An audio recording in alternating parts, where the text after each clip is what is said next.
Jérôme Martin, j'ai été président d'Act Up Paris, je suis trésorier aujourd'hui. Moi, je vais vous parler un petit peu des conférences internationales sur le sida où Act Up participe. Donc, ces grandes conférences qui ont lieu tous les 2 ans dans divers pays, qui sont à chaque fois l'occasion de faire du réseautage, puisqu'il y a des milliers et des milliers d'acteurs internationaux de la lutte contre le sida. L'occasion de faire de l'action publique, notamment auprès de l'industrie pharmaceutique, de faire du lobby auprès des décideurs, des scientifiques et d'échanger de l'information avec toutes les personnes concernées. C'est donc des lieux où s'unissent tous les moyens d'action d'Act Up Paris, le plus souvent de la façon la plus fructueuse. Ce qui est surtout intéressant, c'est qu'on peut y faire de l'agite propre, donc faire des actions où on montre notre colère, mais aussi où on tourne en dérision nos adversaires.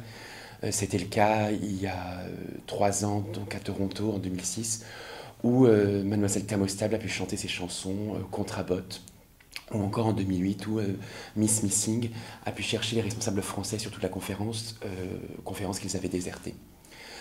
Une action particulière dans ces conférences qui me revient vraiment en tête, c'est l'occupation du stand du laboratoire Gilead à Bangkok, avec des activistes américains et des activistes de Thaïlande.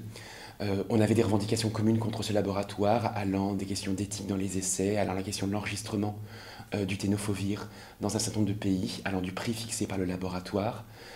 Donc on était une cinquantaine à occuper ce stand. Ce sont des stands vraiment immenses qui font 50-60 mètres carrés.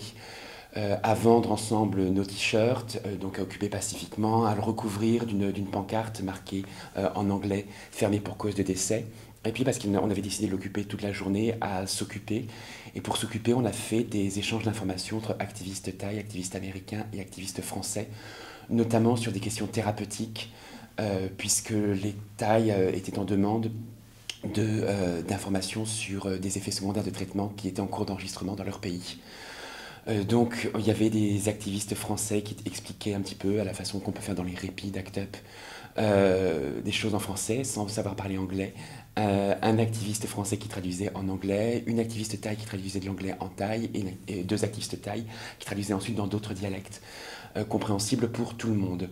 Pendant ce temps, moi, je faisais du lobby avec les responsables du laboratoire de façon à obtenir un calendrier par rapport à nos revendications et des rendez-vous communs pour chaque structure.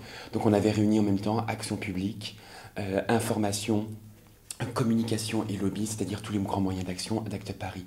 Et c'est bien révélateur de ce qu'on peut faire en conférence, c'est-à-dire un concentré de tous les modes d'action, de tous les moyens d'Act Up.